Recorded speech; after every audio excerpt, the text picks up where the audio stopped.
On today's episode of the CLS Experience, we have a very exclusive treat. Named to Oprah's Soulful 100 list of the world's most influential thought leaders in 2016, he is a National Poetry Slam champion, multi-platinum songwriter, and world-renowned speaker, and the best-selling author of Inquire Within, No Big Deal. His profound insights and magnetic energy, combined with poetry videos that have amassed over 60 million views and a stand-up poetry special streaming on Amazon Prime, his impact echoes through the digital and real worlds alike. Big facts. As a songwriter, his creativity has touched millions, crafting hits like Love You Like a Love Song by Selena Gomez, which went multi-platinum and secured him a BMI award. He has collaborated with icons such as Miley Cyrus and Force of the People, contributing to soundtracks that have penetrated souls across the globe. Beyond his artistic achievements, he is a beacon for companies like Nike, Instagram, and Google, where he leads transformational storytelling workshops. His life's work is to entertain, inspire, and challenge us to all look deeper into the human experience and to live with purpose. He's just a juggernaut in all facets of life and an extraordinary human being. Please welcome the insightful, transformative, abundant, and handsome, the multifaceted InQ. How you doing, InQ? I think we should just end the interview there. There's no reason to go any farther than what you just introduced me as. I definitely will not live up to penetrating popular culture, a juggernaut of creativity and wisdom. Oh man. But I'm happy to be here. I'm so happy I did good by you, brother.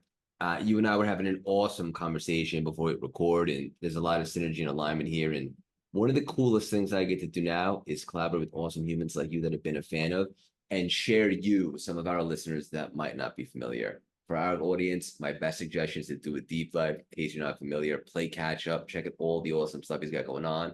We're going to dive into all of it: book, album, journal, all of it. What I think is most valuable today is we should have an unbelievable conversation. Before we dive in, we're going to get a little weird. You ready for me? Let's do it. When you wake up every day, for you personally, what are some non-negotiables for you? I have to go to the gratitude gym. Hmm. It's like, that's pretty non-negotiable, because if I don't, I get weaker in my muscle of gratitude. So I have to specifically like focus on things that I'm grateful for, both micro things and macro things, because it changes my focus and then changes my perception. And I think I would even argue it changes what I attract and what I am attracted to throughout my day. Love this. We should really just drop the mic right there. But I know you just get one. The word that you said there that I love is perception, right? Or the way that you look at the world. Two people could look at it the same world and have totally different perceptions. And when you're grateful, all of a sudden that changes your vibration a little bit, right? Yeah, I think the reason why I'm using the analogy of the gym is, when people talk about gratitude, oftentimes it comes from an overgeneralized cliche point of view where it's like, oh, just be grateful, and then everything in your life is going to be perfect. Law of attraction, just whatever you put out is going to be what you're going to receive. I don't agree with that. I'm not like overly simplified like that, and it's never worked for me when I've used that frame. What has worked for me is to actually think of gratitude as challenging, but worth it. You know, it's worth it to continue to try to find the things that I am grateful for and to be solution minded rather than to look for the things that bother me and be problem oriented. Yeah. Beautifully said. Yeah. The gratitude gym. I like that a lot. Yeah. So It's like when you go to the gym and you lift weights, you might like it, but do you go to the gym? yeah. Okay. So did you always like going to the gym? Do you like going to the gym now? So I would say for the last 20 years, working out has been a big part of my life, running or lifting weights. I did like it, if I'm being honest. Okay. Well, a lot of people don't like the gym, at least when they start, Yeah. or they don't like uh, doing some sort of like a physical activity uh, that is challenging, right? But like they don't like it in the short term because it's hard in the short term. But in the medium term and the long term, it pays dividends. So once you start to experience that over and over again, then you can enjoy it in the short term. If you're one of those people that had a hard time when they got started, and then it becomes a non-negotiable for you because it becomes a backdrop for your life. That's it. Yeah. So I'll give you a better analogy. Running marathons, right? Like mile 18, 19. Yeah. I don't know if I like that, but it's all about the transformation, right? After that. And then you become addicted to that. So you begin to like the pain and the uncomfortable action because you know that's actually taking you to your next level of expansion. And you expand your vessel on what you can receive and you take that with you forever. Yeah. You break down so that you can build up and expand even farther. Yeah. So this is going to be so much fun. There's so many places we can get conversation. Right out the gate, first off, what's up with the never-ending spoken word album, brother? I created a spoken word album that had, my poetry, intimate conversation between me and my wife that I never thought anyone else would hear, and composed piano by an incredible artist out of Italy. Her name is Isabella Turso. And I am putting it out into the world along with an accompanying poetry journal that allows people to go on their own healing journey to create, to use their voice to alchemize some of the stories that are trapped inside of them, and to ultimately become more empowered and inspired in the world. I love it. And we're going to put all that stuff in the show notes and so forth. And I heard you say that this specifically is the most vulnerable art that you've ever created. Is that accurate? It is, for sure. Yeah.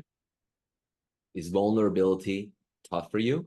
Or now it's just you lean into that stuff? Because for a lot of people, it's tough.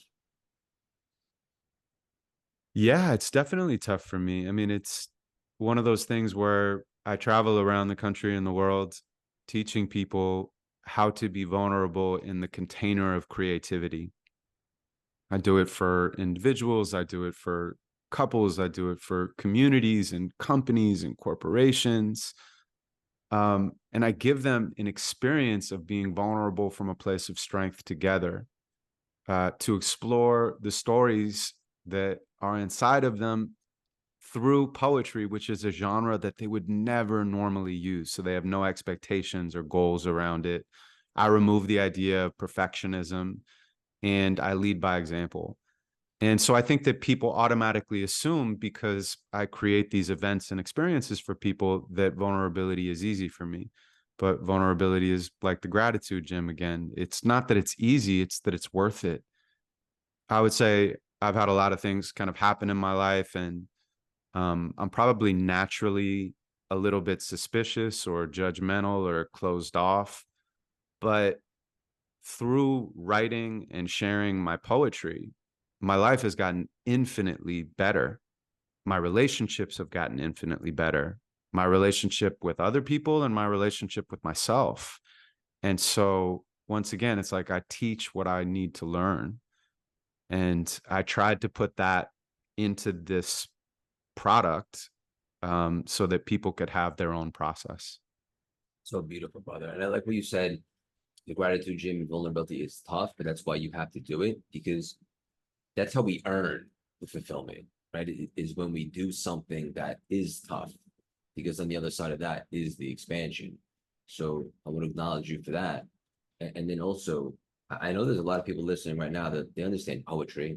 We've all heard of poetry before, especially if we went to school, but not everyone knows what spoken word is. How would you describe what that is? I don't like overly describing what poetry is, or really any genre of art, because I think when you describe it, you define it. And when you define it, you confine it.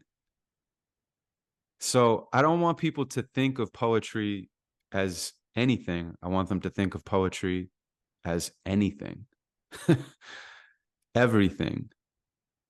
So that when they sit down to write a poem, they're not thinking about the rules of writing a poem. They're thinking about the possibility of writing a poem. And they realize that you don't have to be a professional poet to make a poem. Like you don't have to be Roberta Flack to sing a song. You don't have to be Van Gogh to create a painting, you know? So you don't need to be a poet to make a poem. You need to be a person, and you need to choose something moving and meaningful to you. And I guarantee if you do something like that and you say to yourself, you're writing a poem before you start, you'll be surprised at how transformational it can be. I always was attracted to poems, like growing up. Like I wasn't like super into them per se. Like I read books and stuff, but there were specific poems that always stuck out to me, especially when I was in the dark season. I would go back and I'd read them, and they were so deep and meaningful to me. There was one poem specifically that sticks out. I think it was called "What If" or "If," actually. Robert Copeland, something like that. Okay. Does that sound familiar? I'm not a student of the Understood. historical Yeah, greats. yeah. But there's just something powerful about a poem, and like what you said there, instead of describing it, so we might confine it, like it is whatever you want it to be, however it makes you feel. Yeah, and I think, look, if you sit down at a blank page, it can be scary or overwhelming because anything is possible on a blank page. But when you sit down at a blank page and you think there are no rules, what is it that moves me? What is something that inspires me? What is something that makes me angry? And you start a poem from that place, then you've already begun in the truth. So the rest of the poem will almost write itself if you give it enough time and space. And that's part of the reason that we made the Never Ending Now Poetry Journal, is because it gives people context for removing expectations around poetry. And it gives them a roadmap for finding their own voice. It's unbelievable. Um, One thing that I did really well, I didn't do everything well by any means, when I reinvented myself, was I promised for the first time in my life that it'd really be me, and that there was no guarantee that this would take off. But if it didn't, at least I could live with the fact that I showed up as a real raw, strange cat that I am. And ironically, then that's when the world began to see me. Did And you have a moment where you realized that that transition that you needed to make in your life was non-negotiable? yeah, Like it was necessary. It was a matter of survival for a part of your truth and what you needed in order to feel good about your life. I'm so happy you asked that. I don't think anyone's ever asked me that. It's so beautifully articulated. Let me just be very deep and vulnerable for a second. In the pandemic, the lockdown specifically, when I, first of all, my biggest fear in the beginning of lockdown, if I've ever said this, was that the lockdown would end and I'd have to go back, because Mm. I didn't realize how miserable I was, brother, until I stepped away from it, which is kind of a forced pivot, if I'm being honest, because I was so in it, and that's on me, no excuses. But when it got quiet for me and I was able to kind of disconnect, it occurred to me then and there that I would actually rather die than choose to go back and be miserable, because quite frankly, I wasn't even alive. My soul was being sucked. Like I said, I was a gladiator in the wrong arena. And so I used that time to consider another narrative, if you will. If this was my movie, because it is, I could change the plot, whatever.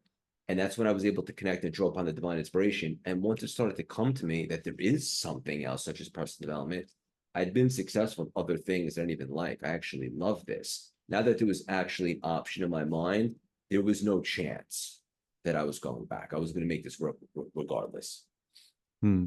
Yeah, I mean, look, a lot of the superpowers that people have can be used in plenty of ways, you know, but uh, for various reasons, um, the consumerism machine wants to keep us asleep to our own lives. I think that like it's very important to have rules and regulations. Otherwise, there would be absolute chaos. But I've, for example, never been in anybody else's system. You know, I'm 45 years old and I spent many, many years struggling and being broke, trying to figure out how I was going to monetize poetry without losing my artistic integrity.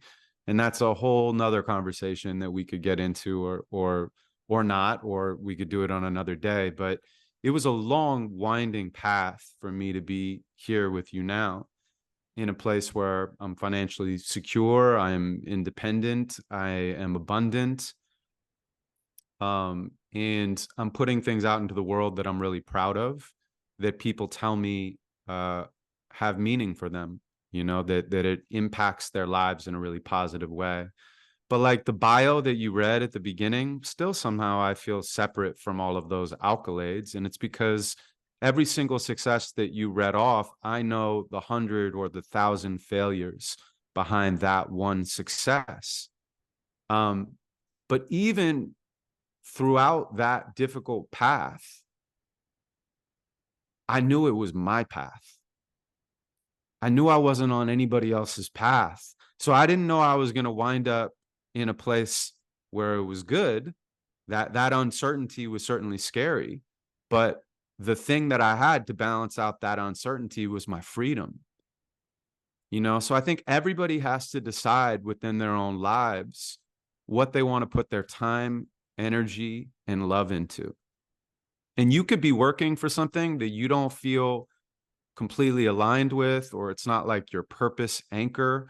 Maybe your family is, maybe you have other interests or hobbies that light you up, whether it's like, running marathons like you or doing jujitsu. It's like there's no right way to do this life. There's just whatever is right for you. And reminding anyone that is listening to this that you have a complete agency on your life.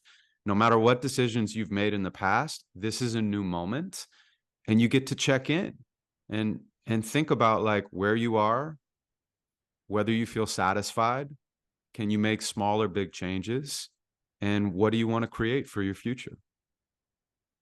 I think that's so powerful and so beautiful, and I couldn't agree more. I know there's a lot of people listening right now that are playing devil's advocate, and they're like, easy for you to say, but I have to make ends meet, or I have Mm-hmm. bills to pay.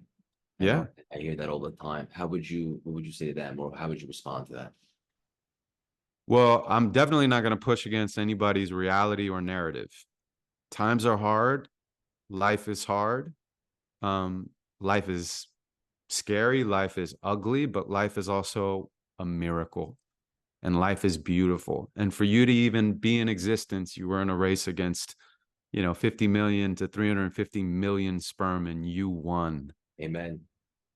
So yeah, you got to make ends meet. It's not like I'm saying, oh, go quit your job and like become I don't know, a Broadway singer. I'm not, I have no advice to give anybody else. I can only share my experience in life.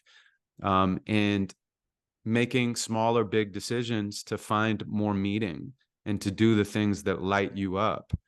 Uh, there's never going to be anything wrong with that. Yeah. You mentioned that during your path, when I was reading the bio, for example, those were a bunch of the successes, but there was a dark journey that led up to that with a lot of failures and so forth.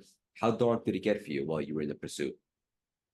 Oh man. I mean, for me, I probably tried to quit more times than I could count. Really? I had negative in my account more times than I could count. I was paying for gas with change or doing gigs, for nothing or for $50, you know. Uh, I remember a time I did this gig for $50 and the guy didn't pay me and I drove to his house. Like I needed that money. You know what I mean? Mhm. So, but that also, as you said, the more struggle that you have, the more space that you carve out, in yourself. Because it's like, I don't know, what's a good example when you get your heart broken and it feels like the world is going to end? Mhm. Well, if you do heal again and you become whole again and your heart like becomes unbroken, right? And mends, you have a bigger heart. You have a bigger heart to hold more love after that because you've really felt what it felt like to give it away. And it's the same thing. And like the more your muscles break down in the gym, the more weight you can lift. The more that you have to deal with the pain, on mile 18 in your marathons, Yeah. and you get through it. The next time you feel that, you're like, yeah, but I know I can do it. Mhm. I'm not questioning whether or not I can get through it. Um, so I think that can give some peace of mind. Yeah. And a word that comes to mind, the way you described it was contrast, right? Because you've been on the other side before. Yeah. Appreciate it. Something to be said about going through it and earning it. Is there anything that you're working through right now that you uh, are having some sort of like a mirror experience that you would want to share? When you say mirrored experience, what do you mean? Like, is there anything that you're going through that like you feel like, okay, I got to earn this? Like, this is hard right now, but there's a reason that I'm doing it for the midterm or the long term. And I'm excited to go through whatever that looks like to get on the other side. Yeah. First of all, I appreciate the question. I love it. I think right now something that comes to mind, brother, is we're growing, we're scaling. Say very humbly, things are going good, but it's been a little bit challenging to surround myself with the right supporting cast, Hmm. hiring and so forth. So I find myself wearing a lot more hats than I'd like to admit. When I say the season to grind, I mean like, I'm big in manifesting and all that stuff. So I totally understand the feminine energy and being able to call it in and build the vessel and so forth.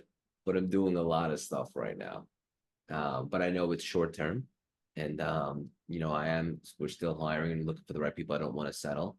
And it's just, I guess you could say this is a season where I'm doing a lot more than I'd like to be. I understand that. So it's almost like you're an artist and an entrepreneur, but you also have to be the CMO and the CEO. And you're Nailed like, it. man, I just want to be an artist or I want to be an entrepreneur. Nailed it. Exactly.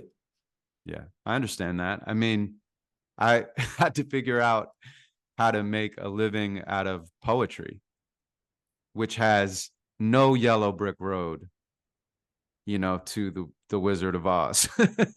There's really, it's like people are like, I'll be at a party. They're like, what do you do for a living? I'm like, I'm a poet. And they look at me like I just said I'm a pirate or something like that. They're literally, they're like, okay, well, what do you do for a living? And I'm like, no, that's what I do for a living.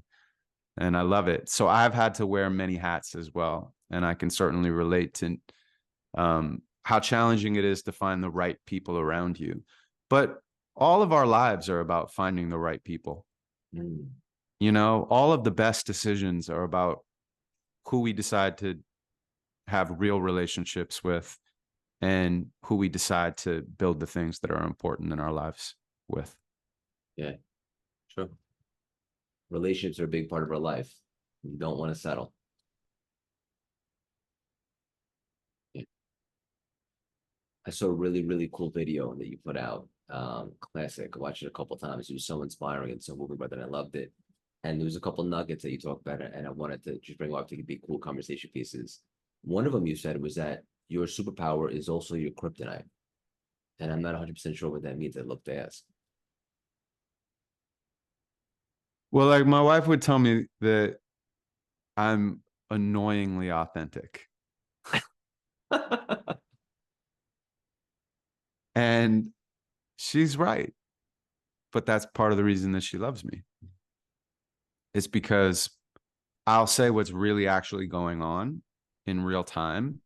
And it forces us to have very clean and clear communication. And so her and I are pretty much always on the same page. And we never like build any unresolved or unspoken resentment. Now, mind you, we've only been together 6 years. There's plenty of people who've been together a lot longer than that. There's different ages and stages to people in relationships, but we've been together long enough where we really, really, truly know and love each other. And I would say a part of that is both of our willingness to continue to be open about the things that are challenging in real time. And then to remember that as we are arguing for the middle ground. We are fighting to be on the same side. And I think there's plenty of other examples that I could probably think of, but you could probably think of like things that you're good at that also can be challenging for yourself or other people when they're out of balance. Like, for example, think of something in your life that you think is a strength, and we can look at the flip side of that coin, or you can think of something in your life that you think is a weakness, and we can look at the flip side of that coin. Yeah, love it. Do you have anything that comes to mind? That would be a strength. Yeah, either one. Like, do you have a similar example? Um, Determination, drive. It would be a strength. Okay. Okay. So what's the flip side of that? What happens when that gets out of balance for you? Um, I don't want to use the word burnout, but I like to call it a healthy obsession. But if I'm so determined and driven with something else, maybe that compromises a different area. Hmm. So maybe you have less focus on, I don't know, wellness, health, um, less focus on the people around you because you're so focused on the one thing, or you might even miss um, something else that's right there, Yeah. like some opportunity that you could pursue because you're already locked in on this thing. I'm just making these things up. Yeah, They no, don't I have know. to be I feel true, more but connected to the first thing you said. So, for example, sometimes my mind is still racing and I'm so pumped that like mhm. my fiance would be like, hey, Craig, can we turn it off now? Can we Yeah, go and like turn our brain off and like watch The Office or something? right. For me, I just like you, I imagine so. We love this stuff so much. And I heard a quote last week actually, where instead of trying to find work-life balance, they're trying to find work-life integration, where you could do this stuff anywhere and just love it, but almost to, not to a fault, but I love this stuff so much. And I'm always thinking about it that sometimes, if I'm being honest, I'm not as present as I should be. Yeah. So that's exactly the flip side of the coin that I was talking about. Like a lot of my poetry comes from my sensitivity, my ability to observe, my intuition, my analytical nature. But the flip side of that is I can get obsessive, or I can like have a hard time relaxing, or I can have a hard time letting go of something after it's bothered me because I attach to it. So I just think our strengths are our weaknesses as well, and our superpower can also be our kryptonite. It's so interesting. I've actually never thought about that like that. And it's funny because whenever we start the show, oftentimes I'll ask, some of the biggest, whatever, entrepreneurs, celebrities, movie stars, what their superpower is. And I never thought to think that that might also be their kryptonite as well. Um, but that's a really cool paradigm. Nice. Yeah. Another thing that you said, which I thought was really profound, is you want everybody to challenge their realities. I think I, Yeah. I think I know what you mean, but I'd love for you to unpack that. Well, I don't remember saying that, but sounds like me. I just think that like, you know, popular culture lulls us to sleep. It just wants to keep us externalizing our self-worth so that we buy more stuff. And I think you're born, you create your identity, you have a family structure, you have a community structure, city, country. Uh, and there's all of these things that you learn along the way that you think are you. And people never stop to think about what they think about. They usually just kind of keep living their parents' lives, or their, what, just go along. I have a really good friend who went to a college, and he is an amazing entrepreneur. One of the most unique thinkers I've ever met. His name is Elliot Bisnow, and he said that there was this one day he was like the everybody was walking towards class, and everybody walked, I guess, in the same direction, right? And so he was just like walking with everybody in the same direction, and he's like 19 or 20 or something like that. And suddenly he just like had this voice inside of him say like, go in the opposite direction. And so it was almost like a movie image of like all 1,000 people walking in, and then he just decides to turn around and walk the other way. I think it's like a really silly little metaphor, but I think that it is important to remove yourself from your life mentally, physically, emotionally, spiritually, so that you can observe and make kind of any changes from the outside in. Um, Because otherwise you can just kind of go sleepwalking throughout your whole entire life and wake up one day feeling dissatisfied with the life that you've chosen to live. Being honest, I think there's a lot of people out there that are kind of in the Walking Dead, like they're just going through it. You know, lights on, but no one's home. Didn't realize they have a choice whether they can connect or, you know, maybe pursue something that they were really interested in. I know that was me for quite some time, so I speak with from contrast. Yeah. And look, I don't mean to sound pretentious to anybody that's listening to this. I hope it's not coming off like I'm like, let me tell you about your life. I don't know anything about your life, and I don't claim to know anything about anybody's life other than my own. But one thing that I do experience over and over again when I do these poetry workshops for people and give them an opportunity to express themselves, that people are dying to express themselves. They just need permission. They need the invitation, and they need to feel like it's a safe space. And once they have those criterias met, they not only like wade into the water, they jump in head first, because oftentimes people are not truly seen. And I think that all people really want ultimately is to be loved and to see and be seen. Um, so it's an oversimplification, but like, it's one of the reasons that we made this journal too, is to give people an opportunity to see and be seen, to use their voices through creativity and to feel more expressed. So they might have a job that doesn't completely light them up in every single way, and that's perfectly fine.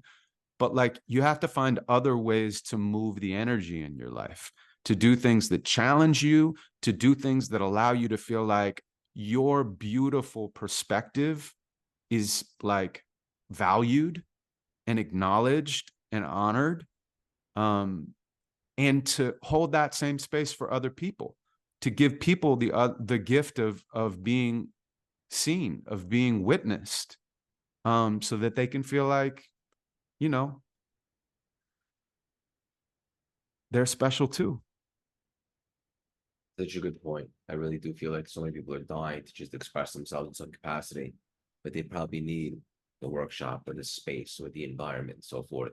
And it's interesting because when you host those, I imagine you see such breakthroughs, right? Because when somebody finally is in the space where they can do that, I imagine it's so liberating. Man, we just came back from Mexico yesterday. It was a community that we did a workshop for, and there was a couple, and the guy, while he was at this retreat, decided to ask his girlfriend to marry him. And he had flown her parents in from Taiwan. And he was telling me afterwards that the Taiwanese culture tends to be emotionally reserved. You know, he was like, it's a beautiful culture, it's a powerful culture, but they don't often show emotions easily. And not only were the parents there for the engagement, but the parents ended up joining the poetry workshop that I did. Okay. So they're like in their 70s. And they ended up writing poems to each other. And he told me that they, you know, it was 150 people. So I didn't specifically see them, but he told me that they were crying as they were reading their poems to each other. And that to me was, you know, more meaningful than any of the other people that came up and told me about their breakthroughs, because I had, in a very small way, provided an opportunity for them to connect with each other in a way that they never normally would have. And you know, I was honored when I heard that. And I'm always honored no matter what stories people tell me about experiences that they've had after they write poetry, because yeah, because I take it so seriously, you know. So, well, first and foremost, did the girl say yes? Oh yeah. Yeah. She said yes before the workshop. It was like earlier in the day. She Yeah, had said yes. So I ended up doing a poem in dedication to them and their love. And then went into the rest of the workshop. very cool. Those things are definitely transformative. When's the next one? I'm doing one on Saturday in Los Angeles, Oh, so but you it's do a bit them of, often. say again? You do them often? Well, a lot of companies and corporations hire me to do them. So originally I started doing them for like libraries and upward bound programs and junior high schools and high schools. They were for kids. I was really at the time broke and I couldn't figure out how to make my poetry career pop in the way that I wanted to. And I hadn't found songwriting or had success there. And so I was just scrounging around. And sometimes I would get these opportunities to do these workshops for kids. So it was great because I made a little bit of money to maybe pay rent or, whatever. And then I also got an opportunity to explore with these kids and give them the chance to express themselves and to get up and perform and to be celebrated for whatever was going on in their lives. And I saw how transformational it was for them. It wasn't until many years later that I started doing corporations and realized that adults need this as much, if not more than kids do, because they actually have more stories piled on, so you have to like break through all of these layers. And I kind of like developed this system for doing it. And I know how to do it live, but I always had to be there. I always had to be there to facilitate. And even after some of the biggest corporations in the world had these incredible, trust building, team bonding experiences, I would give them the infrastructure to do it without me. But I would say 2% maybe do, right? Like the 2% continue writing, but 98% don't. But now that they have this journal, 100% of them will have an opportunity to do it because it has all of these different poems from me.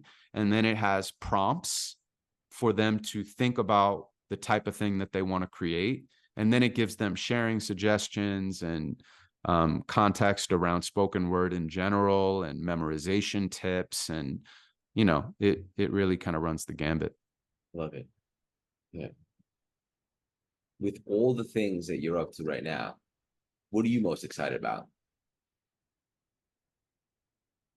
What am I most excited about right now? Well, people always ask me what my favorite poem is, and I say the next one. Love it. Great answer. Because it'll be closest to creation, which means it's closest to God. So I would say the next thing that I'm inspired by will be the thing that I am most excited about. But when you put so much time and you put so much of yourself into your art, and then you put it out into the world, there is a lot of like energy that is surrounding that. So I would say the Never Ending Now album and the Never Ending Now poetry journal. This is the juicy stuff right here. I want to stay there, but I want to ask you something real quickly. When you were just telling us a story about when you were coming up and you were trying to like figure out how to monetize stuff before the songwriting, how long ago was that? Well, I don't really think I made any decent money until I was past 30. So there were, I went to 1 year of college and then dropped out and was never really that dedicated to begin with. So I was probably like 19 when I started to, be a full-time artist. And by full-time, I just mean like that was what I wanted to do, and I had to figure out how to get by. Mm-hmm. So it was quite a long path. But you've been doing your thing for the last 15 years. Yeah, I have. All right. Okay. And then back to the juicy stuff. You said that the next one brings you closer to creation, to God. Tell me more about what you mean by that. Well, creativity is an energy. They say the muse is out there. I don't even think the muse necessarily cares whether or not you use the inspiration or someone else uses the information. It's just floating around. The muse is just an energy. And if you notice it and it chooses you in that moment, you have to use it. And if you don't use it, it'll just find somebody else who will. It'll allow itself to be noticed by somebody else's lens. But when I use that energy, I feel like I'm pretty close to source. I feel like I'm dancing with the divine, not to be too corny, but that's what I feel like. You know, when I'm really focused on creating something, I am so locked into that thing. So I am the doer and the observer simultaneously. And that's what allows me to kind of bring these poems into the world. Yeah, I don't think that's corny at all, brother. Now you speak my language. Dancing with the Divine is definitely gonna be the name of this episode. So there's that. And then you said, so the energy is out there, the muse, right? Do you do something proactively to be available to draw upon that muse or the divine inspiration? Like, do you get quiet? Do you clear your thoughts? Is there something that you could do to be closer to that creative atmosphere, energy? I definitely think you can do things to be farther away from it. And I guess you could do things to be closer. There's different modalities. I mean, I meditate daily. I do breath work. I also go to therapy. I've had medicine journeys. I find different ways of moving my body. You know, I go to boxing and yoga and nature, you know, taking some time in nature, being silent to see what's actually there. And then I think like finding different ways of triggering the muse by creating and not needing to create something great. You know, that actually is a barricade in the creative process. Don't try to create something great. Just create something true. Mhm. And if you create something true and honest, it will be great. That's Um, right there. yeah. So I would say all of that. And then I think all of those things can lead you to just paying more attention to like your own um intuition, you know, like what are the things that stand out for you in your day? Like I guarantee if I like really started to ask you about your day, we could very quickly find something that sparked you that nobody else in the world was sparked by in the exact same way.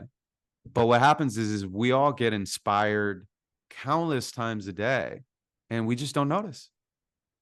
And even if we notice, we just kind of go, oh, okay, well, that was that. And then we move on to the next moment. You have to actually take it and do something with it, like a building block. It's good. Love it, brother. You mentioned God, source. I imagine that connection, that relationship is very important too.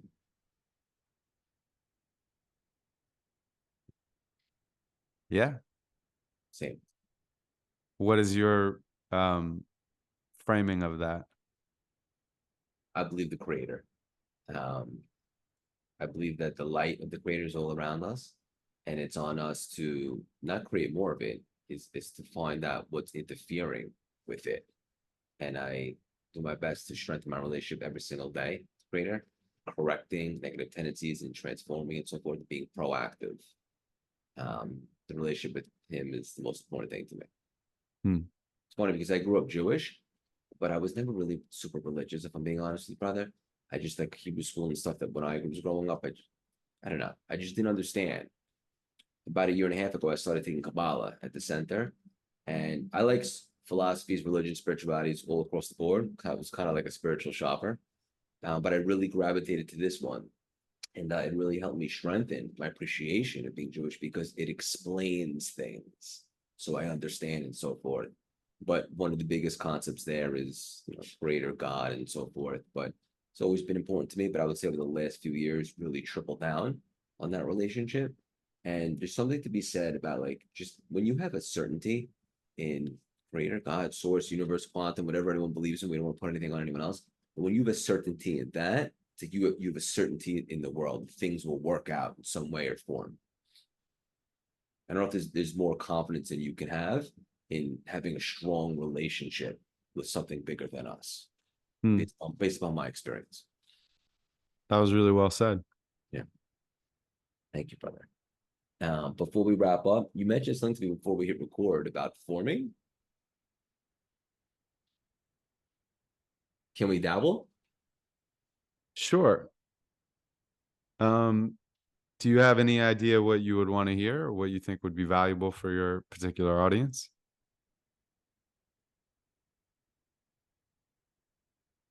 I'm assuming you didn't get a chance to listen to the album. Not yet, no. Yeah, it's all good. Yeah, but it's on my agenda for this week.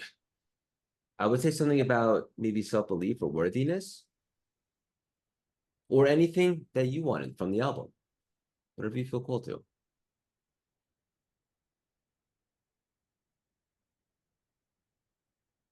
They say a goldfish will only get as big as its bowl. But if you put it in a tank, the space can change the way it grows. It needs to have the room, or its potential doesn't show, so its environment's essential for unleashing the unknown. I ponder if it knows that it could grow beyond the bowl, that it could have a pond the size of an Olympic swimming pool, that the world is so much larger than the boundaries that it's known. Somehow I empathize with this little golden soul, because I too have unexplored and unexpressed goals that were suppressed by an environment I couldn't control. Am I still playing small because it's all that I've known when there's a giant in my bones I'm not sure I've ever shown? I ask myself this question when I'm purposely alone. When my body grows to take up all the rooms inside my home, I expand in all directions, every single inch consumed. I'm 1,000,000,000 feet tall now, my head over the moon. I look down on the earth as it slowly spins around. I look down on the countries and the cities and the towns. I look down on the square blocks and buildings all around. I look down on my street and rip the roof right off my house. I look down on myself sitting writing on my couch. Look, I barely pay attention. I'm the one that's looking down. How unaware I am of where I am. It's profound. So I put the roof back on and shrink myself back to the ground. It's crazy how I fit infinity inside my doubt. How I stuff the universe into the tiniest amounts. How I keep the solar system in the corner of my mouth. How I speak into existence, then forget what I'm about. And most days, I'm not sure which side of the glass I've been on. I win a Grammy in the shower every time I sing a song, but when the spotlight is on, my first instinct's to run. I have to super glue my feet to even tell you where I'm from. I've been training for a quarantine since I was very young. For an introvert, it slightly hurts to tell you that they'll come. I would rather get into a staring contest with the sun, although I'll never get to see who won. It's nature and it's nurture, twisting into jungle life, fighting the competition, branching out to reach the light. I tried to listen, but could only hear my ancient heart. It screamed at me to make my life into my greatest art. But where to start? These walls are keeping people out and keeping people in. I guess it's good to know where someone ends and someone else begins. But our boundaries become prisons when we see what could have been. The biggest goldfish ever measured 18 inches snout to fin. Fin. I thought that was beautiful. That was so, felt like directed, like intentional in regards to something that I could relate to. That was awesome. Good. Is that Yeah, from thanks, the man. album?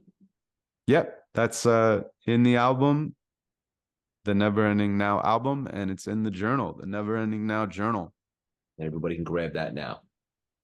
Yeah, 100%. That was awesome, brother.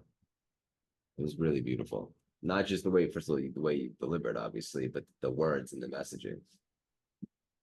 So cool. Thank you for sharing that. Of course, man. Thank you for listening. Yeah. All right. As we land the plane, Do a little rapid fire, have a little fun, maybe one word answers. You ready for me? All right. Favorite movie? Shawshank Redemption. Classic. Your last meal on earth would be? A burrito. Ooh, choice. Favorite guilty pleasure?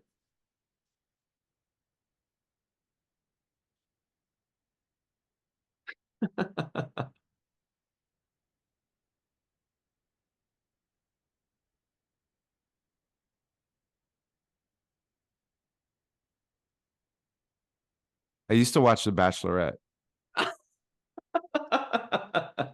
I don't anymore, but there was a season in my life when I was introduced to The Bachelorette. I'm not going to go through a whole thing. And they fucking got me, bro. They got me. I watched it. I was like rooting for people. It was hilarious. So I would say that. That's the greatest answer ever. I feel like that was extreme vulnerability right there. You would think about should I say it? I'm sure all your like New York audience is gonna be like, oh my God, this goober, you know. But I don't know. We like what we like, and take joy where you can find it. Hey, I can relate to that. Me and my fiance sometimes, I mean, no disrespect to the show, but if we really want to turn our brain off, sometimes we'll throw on Jersey Shore. Man, I loved the Jersey Shore. When the Jersey Shore came out, you know, I was like, whatever, 19, 20. I actually don't know how old I was, but I was younger, right? And what an entertaining group of people. It's still on. Did you know that? No, I definitely did not know that, and I think I've passed the window of my life where I will be partaking. But the first season of Jersey Shore was fantastic entertainment. Iconic. Okay. Just a few more, get real deep. Favorite workout? Boxing. I had a feeling you would say that. It's a nice one. Favorite book? The Alchemist. And the last one, the finale. Very, very deep stuff. Favorite musician? Kendrick Lamar. Wow. Love it. This was unbelievable, brother. So much fun. Hang out for 1 sec. I want to connect with you after. I want you to know the definition of wisdom, innovation, and authenticity. I could personally guarantee your best is yet to come. Keep on spreading your wings and leaving your mark on this world. So much love and respect for you. Thank you so much for stopping by and dropping these priceless, juicy nuggets today. Thank you for having me, man, and continued success on your side as well. Thank you, brother. That was awesome. I could talk to you all day. Yeah, it was fun. You're a great host and very kind person, and I can tell you're definitely on your path. Whatever you're doing right now is what you're supposed to be doing. And yeah, so I just wish you nothing but luck in your future. Brother, thank you so much for saying that. I really appreciate that. I'd love to stay connected.